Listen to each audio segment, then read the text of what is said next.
Hello everyone, Bulaong here, bringing you selections from Bell Hooks. We'll wait for some folks to join. Hi everyone. Can I get a thumbs up if the sound is okay? Am I loud enough, clear enough? Can you hear me?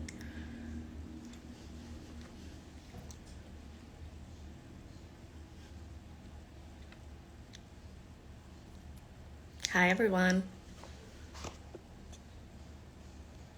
I see a heart. I'm assuming that means you can hear me okay. Thank you. Thanks.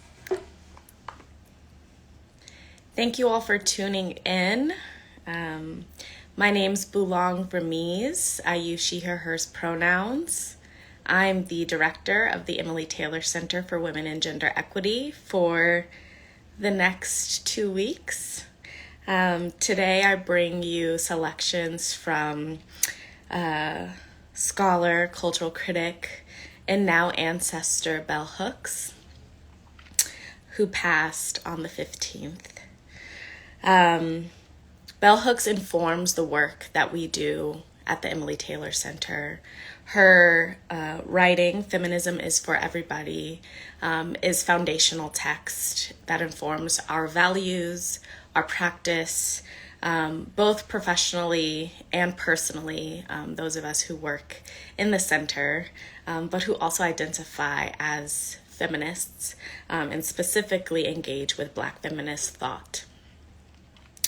So I'm going to begin with that text, Feminism Is for Everybody. I have a few selections that I chose to read today. I have a few selections that people submitted, and then we will end with a poem that a dear friend, my birthday twin, and a fellow doula posted yesterday. Thank you, Michelle.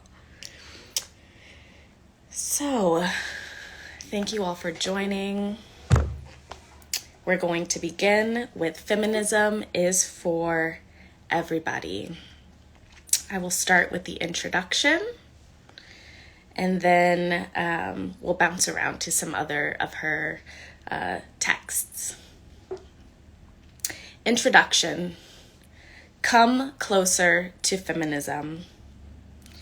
Everywhere I go, I proudly tell folks who want to know who I am and what I do that I am a writer, a feminist theorist, a cultural critic. I tell them I write about movies and popular culture, analyzing the message in the medium. Most people find this exciting and want to know more. Everyone goes to movies, watches television, glances through magazines, and everyone has thoughts about the messages they receive, about the images they look at. It is easy for the diverse public I encounter to understand what I do as a cultural critic, to understand my passion for writing. But feminist theory, that's the place where the questions stop.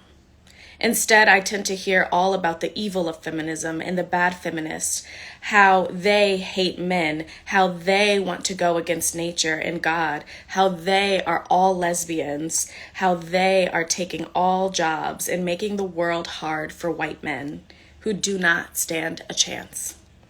When I ask these same folks about the feminist books or magazines they read, when I ask them about the feminist talks they have heard, about the feminist activists they know, they respond by letting me know that everything they know about feminism has come into their lives third hand, that they really have not come close enough to feminist movement to know what really happens, what it's really about. Mostly they think feminism is a bunch of angry women who want to be like men. They do not even think about feminism as being about rights, about women gaining equal rights. When I talk about the feminism I know, up close and personal, they willingly listen. Although when our conversation ends, they are quick to tell me I am different, not like the real feminists who hate men, who are angry. I assure them I am as real and as radical a feminist as one can be.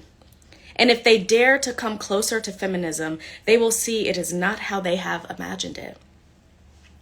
Each time I leave one of these encounters, I want to have in my hand a little book so that I can say, read this book, and it will tell you what feminism is, what the movement is about.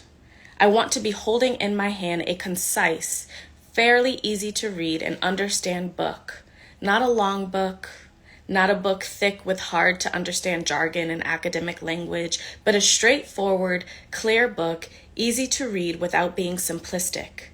From the moment feminist thinking, politics, and practice changed my life, I have wanted this book. I have wanted to give it to folk I love so that they can understand better this cause, this feminist politics I believe in so deeply. That is the foundation of my political life. I have wanted them to have an answer to the question, what is feminism? That is rooted neither in fear or fantasy. I have wanted them to have this simple definition to read again and again so they know, quote, feminism is a movement to end sexism, sexist exploitation, and oppression. And I'm going to read it again. Feminism is a movement to end sexism, sexist exploitation, and oppression. I love this definition, which I first offered more than 10 years ago in my book, Feminist Theory, From Margin to Center. I love it because it so clearly states that the movement is not about being anti-male.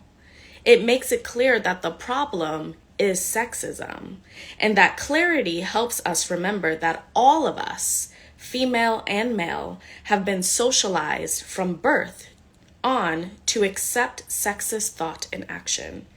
As a consequence, females can be just as sexist as men.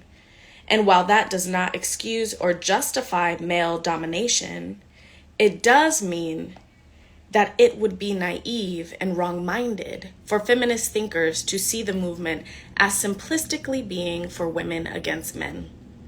To end patriarchy, another way of naming the institutionalized sexism, we need to be clear that we are all participants in perpetuating sexism. Until we change our minds and hearts, until we let go of sexist thought and action and replace it with feminist thought and action. Males as a group have and do benefit the most from patriarchy, from the assumption that they are superior to females and should rule over us. But those benefits have come with a price. In return for all the goodies men receive from patriarchy, they are required to dominate women, to exploit and oppress us, using violence if they must to keep patriarchy intact. Most men find it difficult to be patriarchs. Most men are disturbed by hatred and fear of women, by male violence against women, even the men who perpetuate this violence, but they fear letting go of the benefits. They are not certain what will happen to the world they know most intimately if patriarchy changes. So they find it easier to passively support male domination, even when they know in their minds and hearts that it is wrong. Again and again, men tell me they have no idea what it is feminists want. I believe them. I believe in their capacity to change and grow. And I believe that if they knew more about feminism, they would no longer fear it, for they would find a feminist movement the hope of their own release from the bondage of patriarchy. It is for these men, young and old, and for all of us that I have written this short handbook, the book I have spent more than 20 years longing for. I had to write it because I kept waiting for it to appear, and it did not. And without it, there was no way to address the hordes of people in this nation who are daily bombarded with anti-feminist backlash, who are being told to hate and resist a movement that they know very little about. There should be so many little feminist primers, easy to read pamphlets and books telling us all about feminism. that this book would just be another passionate voice speaking out on behalf of feminist politics. There should be billboards, ads in magazines, ads on buses, subways, trains, television commercials spreading the word, letting the world know more about feminism. We are not there yet, but this is what we must do to share feminism, to let the movement into everyone's mind and heart. Feminist change has already touched all of our lives in a positive way, and yet we lose sight of the positive when we hear about feminism when all we hear about feminism is negative. When I began to resist male domination, to rebel against patriarchal thinking, and to oppose the strongest patriarchal voice in my life, my mother's voice, I was still a teenager, suicidal, depressed, uncertain about how I would find meaning in my life and a place for myself. I needed feminism to give me a foundation of equality and justice to stand on. Mama has come around to feminist thinking. She sees me and all her daughters, we are 6, living better lives because of feminist politics. She sees the promise and hope of feminist movement. It is the promise and hope that I want to share with you in this book, with everybody. Imagine living in a world where there is no domination, where females and males are not alike or even always equal, but where a vision of mutuality is the ethos shaping our interaction.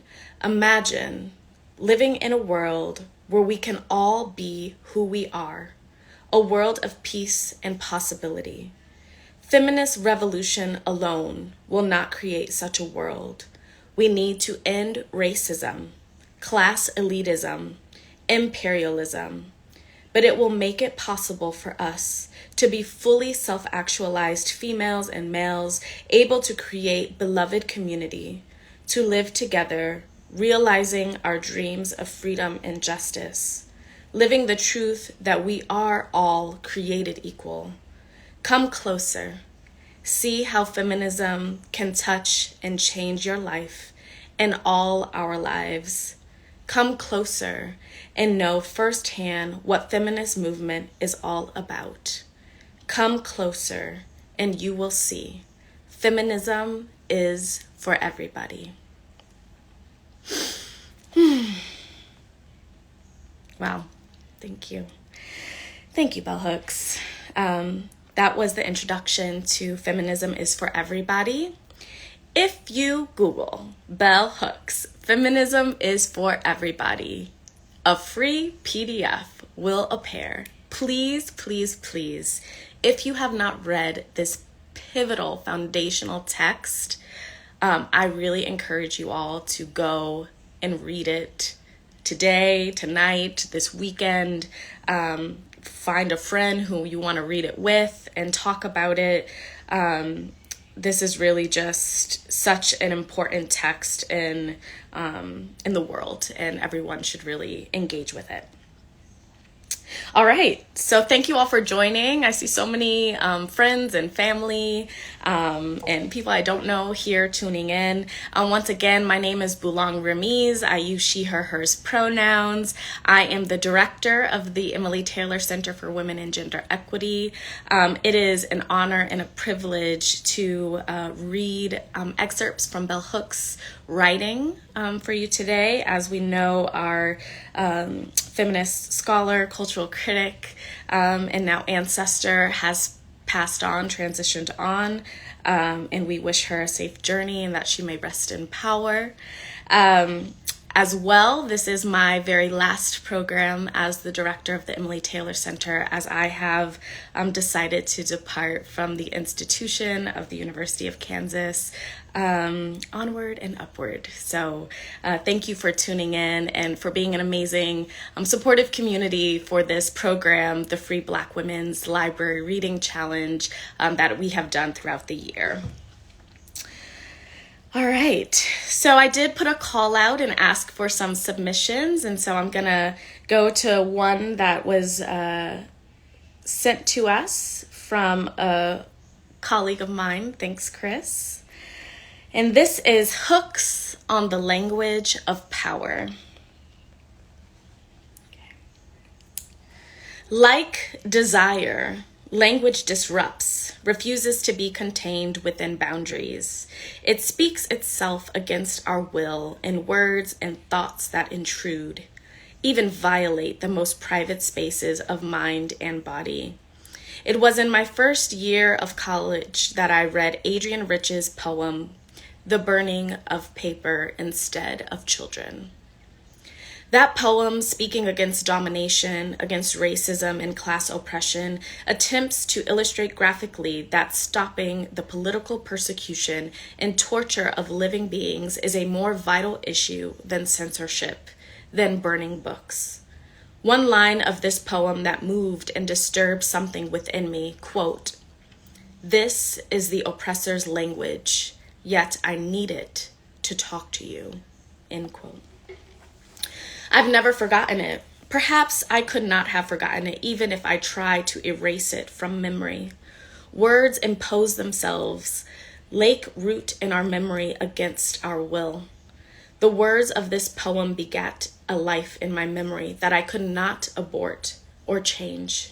When I find myself thinking about language now, these words are there, as if they were always waiting to challenge and assist me. I find myself silently speaking them over and over again with the intensity of a chant. They startle me, shaking me into an awareness of the link between languages and domination. Initially, I resist the idea of the oppressor's language, certain that this construct has the potential to disempower those of us who are just learning to speak, who are just learning to claim language as a place where we make ourselves subject. This is the oppressor's language, yet I need it to talk to you. Adrienne Rich's words. Then when I first read these words, and now they make me think of standard English, of learning to speak against Black vernacular, against the ruptured and broken speech of a dispossessed and displaced people. Standard English is not the speech of exile. It is the language of conquest and domination. In the United States, it is the mask which hides the loss of so many tongues. All those sounds of diverse native communities we will never hear. The speech of the Gullah, Yiddish, and so many other unremembered tongues. Reflecting on Adrienne Rich's words, I know that it is not the English language that hurts me, but what the oppressors do with it, how they shape it to become a territory that limits and defines, how they make it a weapon that can shame, humiliate, colonize. Gloria Anzaldúa reminds us of this pain in Borderlands, La Frontera, when she asserts, quote, "So, if you want to really hurt me, talk badly about my language," end quote. We have so little knowledge of how displaced, enslaved, or free Africans who came or were brought against their will to the United States felt about the loss of language, about learning English. Only as a woman did I begin to think about these Black people in relation to language, to think about their trauma as they were compelled to witness their language rendered meaningless with the colonizing European culture, where voices deemed foreign could not be spoken, where outlawed tongues, renegade speech. When I realize how long it has taken for white Americans to acknowledge diverse languages of Native Americans, to accept that the speech their ancestral colonizers declared was merely grunts or gibberish was indeed language, it is difficult not to hear standard English always the sound of slaughter and conquest. I think now of the grief of displaced, homeless Africans forced to inhabit a world where they saw folks like themselves inhabiting the same skin, the same condition, but who had no shared language to talk with one another, who needed, quote, the oppressor's language. This is the oppressor's language, yet I need it to talk to you. When I imagine the terror of Africans on board slave ships on auction blocks, inhabiting the unfamiliar architecture of plantations, I consider that this terror extended beyond fear of punishment, that it resided also in the anguish of hearing a language they could not comprehend. The very sound of English had to terrify. I think of Black people meeting one another in a space away from the diverse cultures and languages that distinguished them from one another, compelled by circumstance to find ways to speak with one another in a new world, where Blackness or the darkness of one's skin and not language would become the space of bonding. How to remember, to reinvoke this terror? How to describe what it must have been like for Africans whose deepest bonds were historically forged in the place of shared speech, to be transported abruptly to a world where the very sound of one's mother tongue had no meaning. I imagine them hearing spoken English as the oppressor's language, yet I imagine them also realizing that this language would need to be possessed, taken claim as a space of resistance. I imagine that the moment they realized the oppressor's language, seized and spoken by the tongues of the colonized, could be a space of bonding, was joyous. For in that recognition was the understanding that intimacy could be restored, that a culture of resistance could be formed that would make recovery from trauma of enslavement possible. I imagine then Africans first hearing English as the oppressor's language, and then rehearing it as a potential site of resistance. Learning English, learning to speak the alien tongue, was one way enslaved Africans began to reclaim their personal power within a context of domination. Possessing a shared language, Black folks could find again a way to make community and a means to create the political solidarity necessary to resist. Needing the oppressor's language to speak with one another, they nevertheless also remade that language so that it would speak beyond the boundaries of conquest and domination. In the mouths of Black Africans in the so-called New World, English was altered, transformed, and became a different speech. Enslaved Black people took broken bits of English and made them a counter language. They put together their words in such a way that the colonizer had to rethink the meaning of English. Though it has become common in contemporary culture to talk about the messages of resistance that emerged in the music created by slaves, particularly spirituals, less is said about the grammatical construction of sentences in these songs. Often the English used in the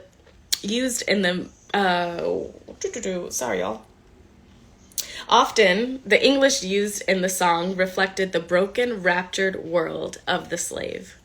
When the slave sang, "Nobody knows the trouble I see," their use of the word nobody adds a richer meaning than if they had used the phrase no one.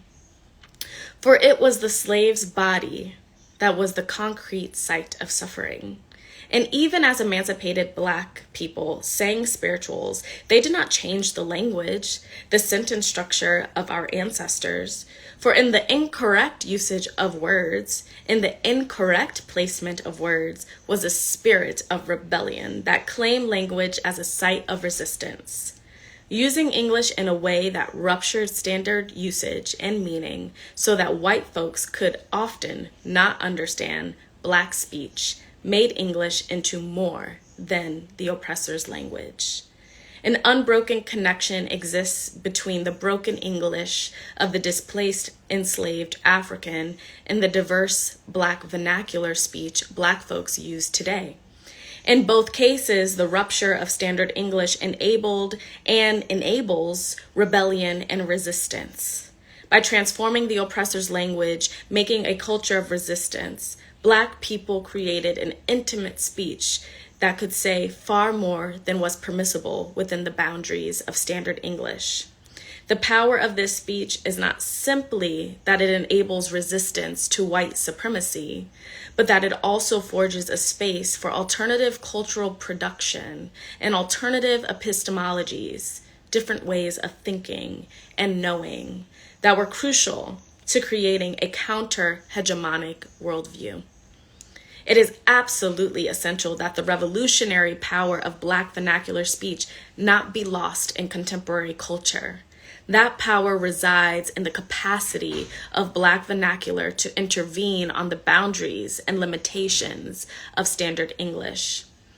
In contemporary Black culture, rap music has become one of the spaces where Black vernacular speech is used in a manner that invites dominant mainstream culture to listen, to hear, and to some extent be transformed. However, one of the risks of this attempt at cultural translation is that it will trivialize Black vernacular speech.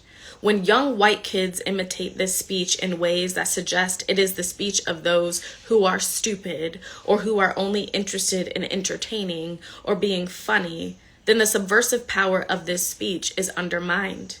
In academic circles, both in the sphere of teaching and that of writing, there has been little effort made to utilize Black vernacular, or for that matter, any language other than standard English. When I asked an ethnically diverse group of students in a course I was teaching on Black women writers why we only heard standard English spoken in the classroom, they were momentarily rendered speechless. Though many of them were individuals for whom standard English was a second or third language, it had simply never occurred to them that it was possible to say something in another language in another way. No wonder then that we continue to think, this is the oppressor's language, yet I need it to talk to you. I have realized that I was in danger of losing my relationship to Black vernacular speech because I too rarely use it in the predominantly white setting that I am most often in, both professionally and socially. And so I have begun to work at integrating into a variety of settings the particular Southern Black vernacular speech I grew up hearing and speaking. It has been hardest to integrate Black vernacular into writing, particularly for academic journals. When I first began to incorporate Black vernacular in critical essays, editors would send the work back to me in standard English. Using the vernacular means that translation into standard English may be needed if one wishes to reach a more inclusive audience. In the classroom setting, I encourage students to use their first language and translate it so they do not feel that seeking higher education will necessarily estrange them from that language and culture they know most intimately. Not surprisingly, when students in my Black women's writers class begin to speak using diverse language and speech, white students often complained. This seemed to be particularly the case with Black vernacular. It was particularly disturbing to the white students because they could hear the words that were said, but could not comprehend their meaning. Pedagogically, I encourage them to think of the moment of not understanding what someone says as a space to learn. Such a space provides not only the opportunity to listen without mastery, without owning or possessing speech through interpretation, but also the experience of hearing non-English words. These lessons seem particularly crucial in a multicultural society that remains white supremacist, that uses standard English as a weapon to silence and censor. That the students in the course on Black women's writers were repressing all longing to speak in tongues other than standard English, without seeing this repression as political, was an indication of the way we act unconsciously in complicity with a culture of domination. Recent discussions of diversity and multiculturalism tend to downplay or ignore the question of language. Critical feminist writings focused on issues of difference and voice have made important theoretical interventions calling for a recognition of the primacy of voices that are often silenced, censored, or marginalized. This call for the acknowledgement and celebration of diverse voices and consequently of diverse language and speech necessarily disrupts the primacy of standard English. When advocates of feminism first spoke about the desire for diverse participation in women's movements, there was no discussion of language. It was simply assumed that standard English would remain the primary vehicle for the transmission of feminist thought. Now that the audience for feminist writing and speaking has become more diverse, it is evident that we must change conventional ways of thinking about language, creating spaces where diverse voices can speak in words other than English or in broken vernacular speech. This means that at a lecture or even in a written work, there will be fragments of speech that may or may not be accessible to every individual. Shifting how we think about language and how we use it necessarily alters how we know what we know. At a lecture where I might use Southern Black vernacular, the particular patois of my region, or where I might use very abstract thought in conjunction with plain speech, responding to a diverse audience, I suggest that we do not necessarily need to hear and know what is stated in its entirety, that we do not need to master or conquer the narrative as a whole, that we may know in fragments. I suggest that we may learn from spaces of silence as well as spaces of speech, that in the patient act of listening to another tongue, we may subvert that culture of capitalist frenzy and consumption that demands all desire must be satisfied immediately, or we may disrupt that cultural imperialism that suggests one is worthy of being heard only if one speaks standard English. To recognize that we touch one another in language seems particularly difficult in a society that would have us believe that there is no dignity in the experience of passion, that to feel deeply is to be inferior. For within the dualism of Western metaphysical thought, ideas are always more important than language. To heal the splitting of mind and body, we marginalized and oppressed people attempt to recover ourselves and our experiences in language. We seek to make a place for intimacy. Unable to find such a place in standard English, we create the ruptured, broken, unruly speech of the vernacular. When I need to say words that do more than simply mirror or address the dominant reality, I speak Black vernacular. There in that location, we make English do what we want it to do. We take the oppressor's language and turn it against itself. We make our words a counter-hegemonic speech, liberating ourselves in language. That was Bell Hooks on the language of power, submitted by Chris. Thank you so much.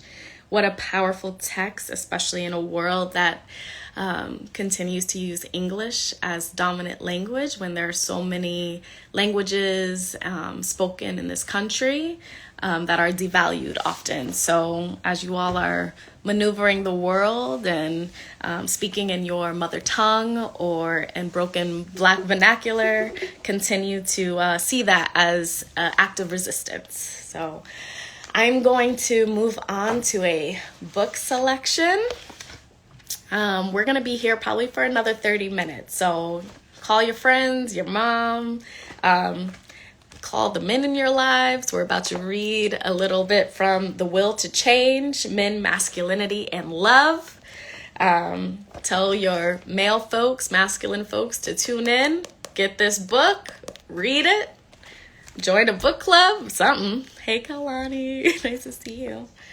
I'm going to start with and probably just read a few excerpts from chapter 9, which is Healing Male Spirit. I'll bounce around the chapter. It's a long chapter, so I'm going to do what I can and do what I do. So, Healing Male Spirit. Men cannot speak their pain in patriarchal culture. Boys learn this in early childhood. As a girl, I was awed by a man in my church, a deacon, who would stand before the congregation and speak his love for the divine spirit. Often in the midst of his testimony, he would begin to weep, sobbing tears into a big white handkerchief. The girls and boys who witnessed his tears were embarrassed for him, for in their eyes he was showing himself to be weak. When he wept, the men who stood beside him turned their eyes away. They were ashamed to see a man express intense feeling. I remembered this beautiful man of feeling in the autobiography of my girlhood called Bone Black. She writes, "To her child mind, old men were the only men of feeling. They did not come at one smelling of alcohol and sweet cologne. They approached one like butterflies, moving light and beautiful, staying still for only a moment. They were the brown-skinned men with serious faces who were the deacons of the church, the right-hand men of God. They were the men who wept when they felt his love, who wept when the preacher spoke of the good and faithful servant. They pulled wrinkled handkerchiefs out of their pockets and poured tears in them, as if they were pouring milk into a cup. She wanted to drink those tears like milk could nourish her and help her grow." To counter patriarchal representations of men as being without feeling, in both the books I write for adults and those I write for children, I have endeavored to create images of men that demonstrate their beauty and integrity of spirit. Though we rarely use the word patriarchy, everyone knows how sexist masculinity has assaulted the spirits of men. Though wrong-minded in his implied blaming of women for the emotional deadness males feel, poet Robert Bly called on men to find the wild man within the hopes that they would in a safe space let their hearts speak, that they would howl and cry and dance and play and find again the spirit within. Of course, men who participated in workshops such as those Bly conducted let loose for a while and then journeyed back to their patriarchal world, leaving the wild spirit behind. Any reader of Robert Bly's Iron John can hear the mother blame in his words. And Bly is right to demand that we all look at the role mothers play in deadening the spirits of boy children. But he fails to acknowledge that such mothers, in their acts of maternal sadism, are really doing the work of patriarchal caretaking, doing what they were taught a good mother should do. It is highly ironic that we are now living in a time when we are told to question whether mothers can raise sons, when so many patriarchal men have been taught the beliefs and values of patriarchy by mothers firsthand. Many mothers in patriarchal culture express their rage at adult men by directing anger at their sons.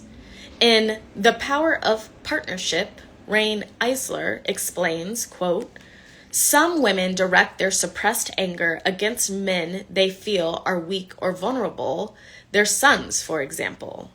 The psychologist David Winter found that women living in countries or periods of extreme male dominance tend to be very controlling of their sons, who are the only males it is safe for them to vent against.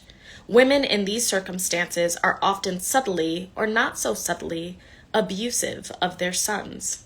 End quote. Many mothers in patriarchal culture silence the wild spirit in their sons, the spirit of wonder and playful tenderness, for fear their sons will be weak, will not be prepared to be macho men, real men other men will envy and look up to. Much of the anger men direct at mothers is a response to the maternal failure to protect the spirit of the boy from patriarchal harm. In one of the family therapy sessions Terrence Real writes about, in How Can I Get Through to You?, a son describes that moment when patriarchal culture intrudes on the emotional bond with his mother and her acquiescence.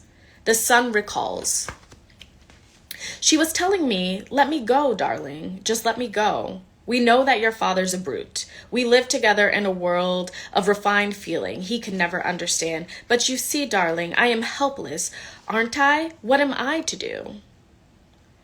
Every day, mothers are ruthlessly and brutally terminating their emotional connection with male children in order to turn them over to patriarchy, whether to an actual unfeeling father or to a symbolic father. Boys feel the pain, and they have no place to lay it down. They carry it within. Then they take it to the place where it is converted into rage. Learning to dissimulate, men learn to cover up their rage, their sense of powerlessness. Yet when men learn to create a false self as a way to maintain male domination, they have no sound basis on which to build healthy self-esteem. To always wear a mask as a way of asserting masculine presence is to always live the lie, to be perpetually deprived of an authentic sense of identity and well-being. This falseness causes males to experience intense emotional pain. Rituals of domination help mediate the pain. They provide an illusionary sense of self and identity. Poet and farmer Wendell Berry in The Unsettling of America, Culture and Agriculture suggests that if we remove the status and compensation from the destructive exploits we classify as manly, men would be found to be suffering as much as women. Men would be found to be, suffering for the same reason. They are in exile from the communion of men and women, which is the deepest connection with the communion of all creatures. Many men in our society have no status, no privilege. They receive no freely given compensation, no perks with capitalist patriarchy. For these men, domination of women and children may be the only opportunity to assert a patriarchal presence. These men suffer. Their anguish and despair has no limits or boundaries. They suffer in a society that does not want men to change, that does not want men to reconstruct masculinity, so that the basis for the social formation of male identity is not rooted in an ethic of domination. Rather than acknowledge the intensity of their suffering, they dissimulate. They pretend. They act as though they have power and privilege when they feel powerless. Inability to acknowledge the depths of male pain makes it difficult for males to challenge and change patriarchal masculinity. To heal, men must learn to feel again. They must learn to break the silence, to speak the pain. Often men, to speak the pain, first turn to the women in their lives and are refused a hearing. In many ways, women have bought into the patriarchal masculine mystique. Asked to witness a male expressing feelings, to listen to those feelings and respond, they may simply turn away. There was a time when I would often ask the man in my life to tell me his feelings, and yet when he began to speak, I would either interrupt or silence him by crying, sending him the message that his feelings were too heavy for anyone to bear. So it was best if he kept them to his self. As the Sylvia cartoon I have previously mentioned reminds us, women are fearful of hearing men voice feelings. I did not want to hear the pain of my male partner because hearing it required that I surrender my investment in the patriarchal ideal of the male as protector of the wounded. If he was wounded, how could he protect me? As I matured, as my feminist consciousness developed to include the recognition of patriarchal abuse of men, I could hear male pain. I could see men as comrades and fellow travelers on the journey of life and not as existing merely to provide instrumental support. Since men have yet to organize a feminist men's movement that would proclaim the rights of men to emotional awareness and expression, we will not know how many men have indeed tried to express feelings, only to have women in their lives tune out or be turned off. Talking with men, I have been stunned when individual males would confess to sharing intense feelings with the male buddy, only to have that buddy either interrupt to silence the sharing, offer no response, or distance himself. Men of all ages who want to talk about feelings usually learn not to go to other men. And if they are heterosexual, they are far more likely to try sharing with women, they have been sexually intimate with. Women talk about the fact that intimate conversation with males often takes place in the brief moments before and after sex. And of course, our mass media provide the image again and again of the man who goes to a sex worker to share his feelings because there is no intimacy in that relationship and therefore no real emotional risk. Being vulnerable is an emotional state many men seek to avoid. Some men spend a lifetime in a state of avoidance and therefore never experience intimacy.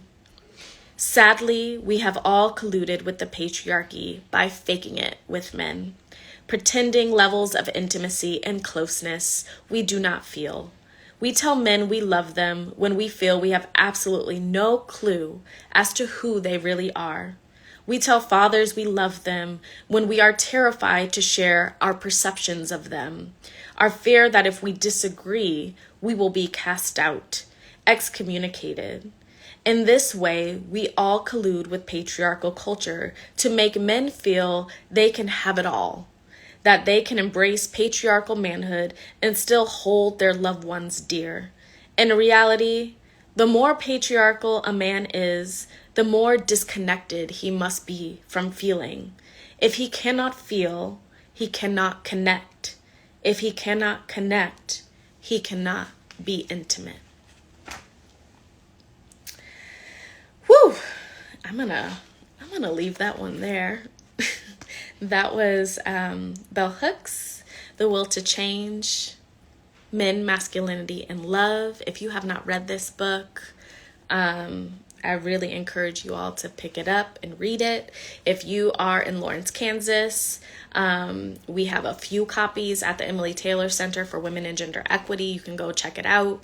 The Raven Bookstore on Mass Street, you can order one. They might have them in stock. Definitely get this book. Holidays are coming up. Purchase it for your male friends, men friends, masculine friends, fathers, brothers, cousins, uncles, grandpas, whoever. So, The Will to Change. All right. Hello, everyone. Once again, my name is Bulaong Ramiz. I use she, her, hers pronouns. We are reading excerpts, passages, poems by cultural critic, feminist scholar, and ancestor Bell Hooks, who transitioned this week at the age of 69. Her voice is vital to the work that we do in the Emily Taylor Center. Her teachings are the foundation to my identity as a Black feminist. And I'm just immensely honored to share her words with you all today. For those of you who are connected to KU or have been following the Emily Taylor Center, this is also my last program as the director of the center. So what a way to go out. When I joined the center, Toni Morrison had just passed, and we named the library Toni Morrison Memorial Library in her honor. And now on my transition out, Bell Hooks has passed, and there feels like there's something divine about that, their transitions during my transition. So, big ups to Black feminist writers and people producing Black feminist thought. I wouldn't be here without them. So thank you. Okay. What's next? So I think I'm going to head into a short excerpt from Love as the Practice of Freedom. And then we might have time for a short poem. So I'm going to head there. And once again, thank you for tuning in. We will save this and it will be on our YouTube channel. So if you want to come back and listen, you can absolutely do that. All right, so this is a just small excerpt from Love as the Practice of Freedom by Bell Hooks. When I look back at the civil rights movement, which was in many ways limited because it was a reformist effort, I see that it had the power to move masses of people to act in the interest of racial justice, and because it was profoundly rooted in a love ethic. The 60s Black Power movement shifted away from that love ethic. The emphasis was now more on power. And it's not surprising that the sexism that had always undermined the Black liberation struggle intensified, that a misogynist approach to women became central as the equation of freedom with patriarchal manhood became a norm among Black political leaders, almost all of whom were male. Indeed, the new militancy of masculinist Black power equated love with weakness, announcing that the quintessential expression of freedom would be the willingness to coerce, do violence, terrorize, indeed utilize the weapons of domination. This was the crudest embodiment of Malcolm X's bold credo, by any means necessary. On the positive side, Black Power movement shifted the focus of Black liberation struggle from reform to revolution. This was an important political development, bringing with it a stronger anti-imperialist global perspective. However, masculinist sexist bias in leadership led to the suppression of the love ethic. Hence, progress was made even as something valuable was lost. While King, this is Dr. Martin Luther King, had focused on loving our enemies, Malcolm called us back to ourselves, acknowledging that taking care of Blackness was our central responsibility. Even though King talked about the importance of Black self-love, he talked more about loving our enemies. Ultimately, neither he nor Malcolm lived long enough to fully integrate the love ethic into a vision of political decolonization that would provide a blueprint for the eradication of Black self-hatred. Black folks entering the realm of racially integrated American life because of the success of civil rights and Black Power movement suddenly found we were grappling with an intensification of internalized racism.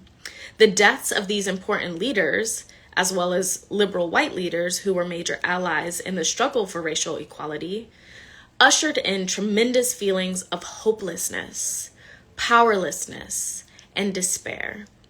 Wounded in that space where we would know love, Black people collectively experienced intense pain and anguish about our future. The absence of public spaces where that pain could be articulated, expressed, shared, meant that it was held in, festering, suppressing the possibility that this collective grief would be reconciled in community, even as ways to move beyond it and to continue resistant struggle would be envisioned. Feeling as though the world had really come to an end, in the sense that our hope had died, that racial justice would become the norm, a life-threatening despair took hold in Black life. We will never know to what extent the Black masculinist focus on hardness and toughness served as a barrier preventing sustained public acknowledgement of the enormous grief and pain in Black life. In World as Lover, World as Self, Joanna Macy emphasizes in her chapter on despair work that, quote, "The refusal to feel takes a heavy toll. Not only is there an impoverishment of our emotional and sensory life, but this psychic numbing also impedes our capacity to process and respond to information. The energy expending and pushing down despair is diverted from more creative uses, depleting the resilience and imagination needed for fresh visions and strategies." End quote. If Black folk are to move forward in our struggle for liberation, we must confront the legacy of this unreconciled grief, for it has been the breeding ground for profound nihilistic despair. We must collectively return to the radical political vision of social change rooted in a love ethic, and seek once again to convert masses of people, Black and non-Black. A culture of domination is anti-love. Let's say that again. A culture of domination is anti-love. It requires violence to sustain itself. To choose love is to go against the prevailing values of the culture.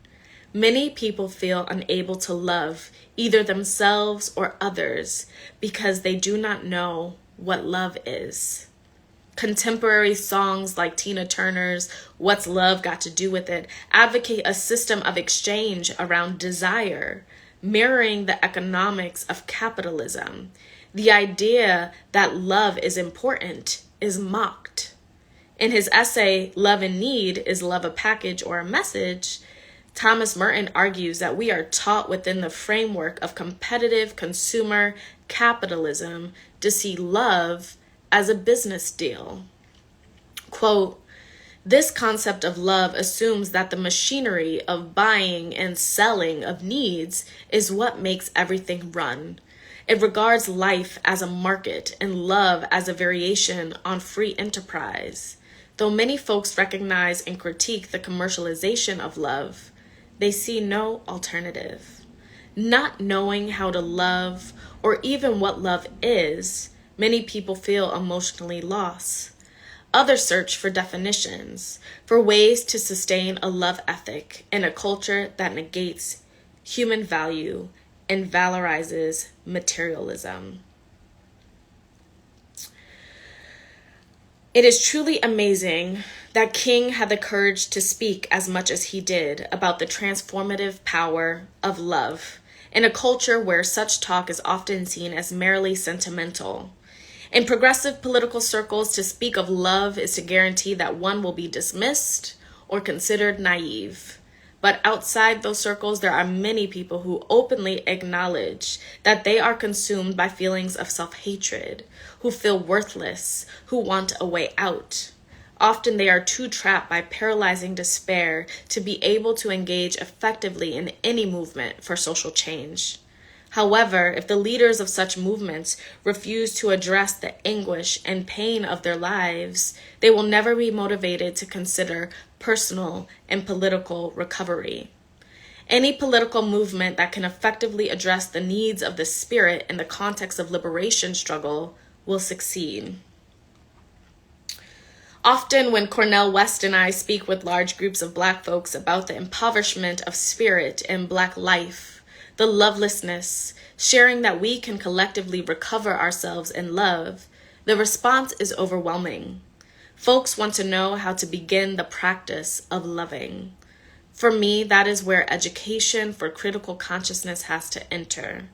When I look at my life, searching it for a blueprint that aided me in the process of decolonization, of personal and political self-recovery, I know that it was learning the truth about how systems of domination operate that helped, learning to look both inward and outward with the critical eye. Awareness is central to the process of love as the practice of freedom. Whenever those of us who are members of exploited and oppressed groups dare to critically interrogate our locations, the identities and allegiances that inform how we live our lives, we begin the process of decolonization. If we discover in ourselves self-hatred, low self-esteem, or internalized white supremacist thinking, and we face it, we can begin to heal. Acknowledging the truth of our reality, both individual and collective, is a necessary stage for personal and political growth.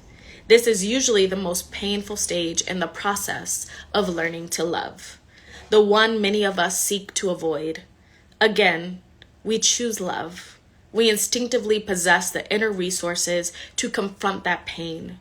Moving through the pain to the other side, we find the joy, the freedom of spirit that a love ethic brings. There's more, but you'll have to go read it yourself. That was Love as the Practice of Freedom by Bell Hooks. I believe this is also available for free. If you search it on Google, PDF should show up. Love as the Practice of Freedom. And we'll probably post all of these on the Emily Taylor Center Facebook and share that via our Instagram and our newsletter. So be on the lookout for that. It's 10:29, and so we're about at an hour.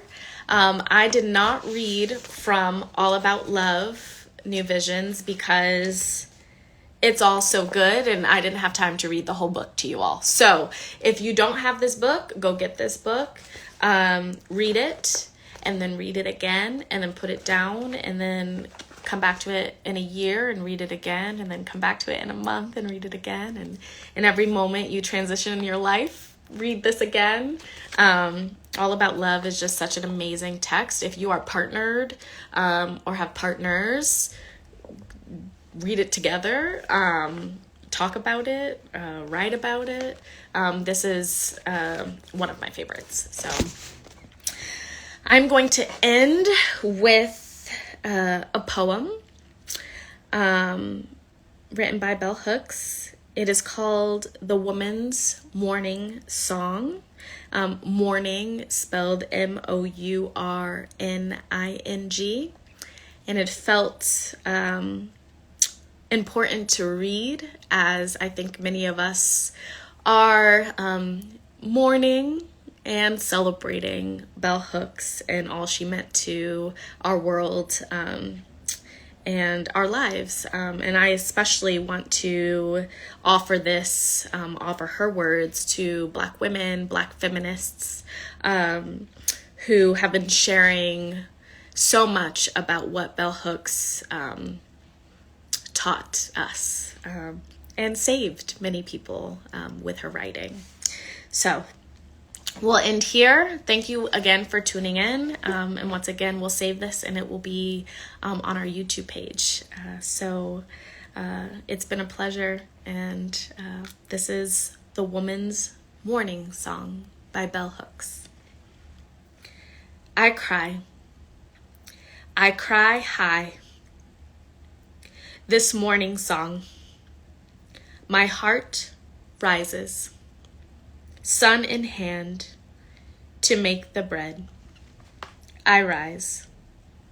My heavy work hand needs the voice of many singers. Alone, the warmth of many ovens comfort. The warrior in me returns to slay sorrow, to make the bread, to sing the morning song. I cry high. I cry high. I cry. The morning song. Go away, death. Go away. Go from love's house. Go make your empty bed. Thank you, Bell Hooks. Bye, guys.